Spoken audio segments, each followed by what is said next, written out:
ابو ہریرہ رضی اللہ عنہ سے روایت کیا ہے کہ رسول اللہ صلی اللہ علیہ وسلم نے خطبہ پڑھا اور فرمایا کہ اللہ نے تم پر حج فرض کیا ہے۔ ایک شخص کھڑا ہوا اور بولا کیا ہر سال یا رسول اللہ صلی اللہ علیہ وسلم؟ آپ صلی اللہ علیہ وسلم چپ رہے۔ اس نے 3 بار یہی پوچھا۔ جب آپ نے فرمایا اگر میں ہاں کہتا تو حج ہر سال فرض ہو جاتا، پھر تم اس کو ادا نہ کر سکتے۔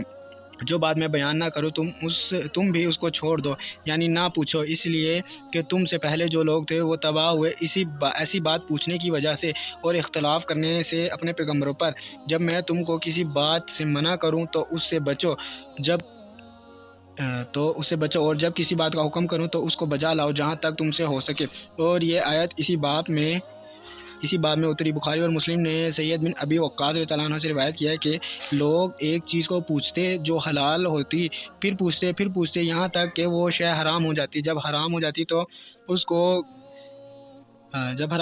کو کرنے لگتے۔ ابن منظر نے روایت کیا ہے کہ رسول اللہ صلی اللہ علیہ وسلم نے فرمایا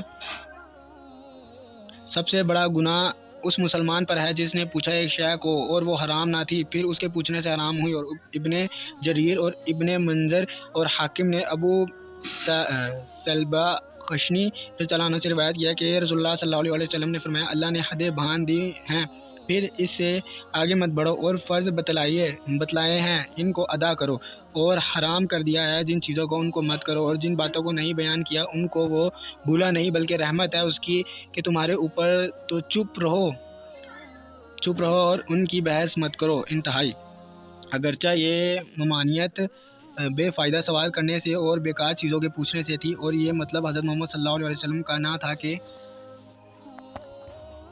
لوگ ایمان کی باتیں یا ضروری کام دین کے نہ پوچھیں، کیونکہ ان باتوں کے بتلانے کے لیے تو خود حضرت محمد صلی اللہ علیہ وسلم بھیجے گئے تھے۔ اس پر صحابہ کرام رضی اللہ عنہم ڈر کر بعض وقت پوچھنے کی بات کو بھی نہ پوچھتے اور منتظر رہتے کہ کوئی نیا ناواقف شخص آئے اور وہ پوچھے تو ہم بھی سن لیں۔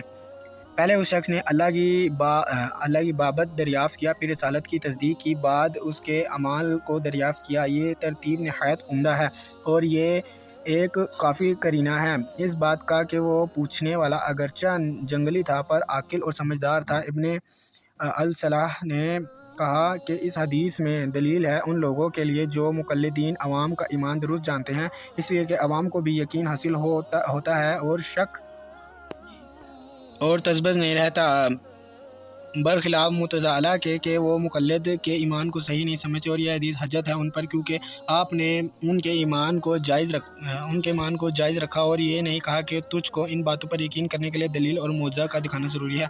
معتزلہ یہ کہتے ہیں کہ گو مقلد کا اعتقاد مضبوط ہوتا ہے پر اس کی مضبوطی پر بھروسہ نہیں ہو سکتا، اس لیے کہ اس نے بغیر دلیل کے ایک آدمی کی بات کو مان لیا ہے، پھر اگر کوئی دوسرا اس میں شک ڈال دے تو اس کا اعتقاد پلٹ سکتا ہے۔ اس کا جواب یہ ہے کہ جب تک اس کو شک پیدا نہ ہو اس وقت تک تو اس کا ایمان صحیح ہے، کیونکہ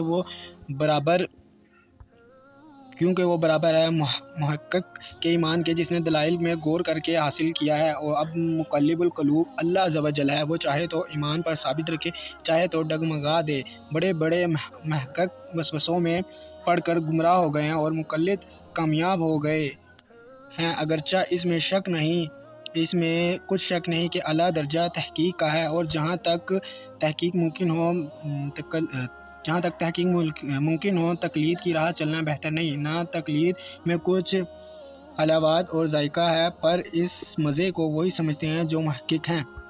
اچھا، یہاں پہ ایک ورڈ ہے مقلب القلوب، ایک بہت پیاری اور خوبصورت دعا ہے، یا مقلب القلوب ثبت قلبی علی دینک۔ آپ لوگوں نے سنی ہوگی اور میں نے شاید آپ کو بلکہ میں نے آپ کو پچھلی ویڈیو میں بولا تھا، اور اس سے پچھلی ویڈیو میں بھی کہ جب یہ ٹاپک پڑھیں گے تو میں آپ کو ایک دعا بتاؤں گا۔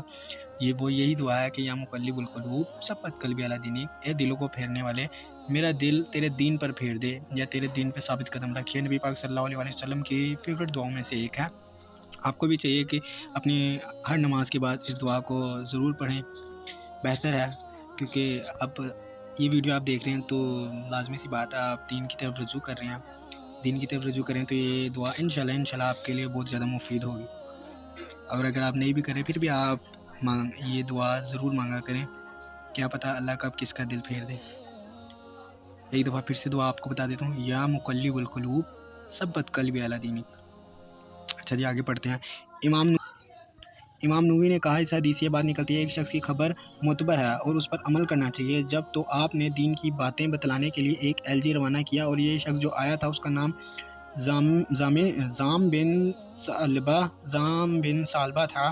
قاضی ایاز نے کہا ظاہر یہ ہے کہ یہ شخص مسلمان ہو کر آیا تھا مگر اسلام کی باتوں کو اچھی طرح تحقیق کرنے کے لیے حضرت محمد صلی اللہ علیہ وسلم سے خود پوچھ لیا. حاکم ابو عبداللہ نے کتاب المعارفہ میں کہا کہ یہ حدیث دلیل ہے اس بات کی کہ علو اسناد طلب کرنا جائز ہے کیونکہ اس شخص نے پہلے تمام باتیں دین کی LG کے واسطے سے سنی تھی پھر یہ واسطہ نکال کر خود حضرت محمد صلی اللہ علیہ وسلم سے سننے کو آیا. اچھا جی نیکسٹ ویڈیو میں ہم یہ والا ٹاپک پڑھیں گے باب اس ایمان کا جس سے آدمی جنت میں جائے گا اور بیان اس بات کا کہ حکم بجا لانے والا جنت میں جائے گا. انشاءاللہ اگلی ویڈیو میں یہ والا ٹاپک دیکھیں گے. اچھا جی دعا میں یاد رکھیں اپنا خیال رکھیں. السلام علیکم ورحمۃ اللہ وبرکاتہ.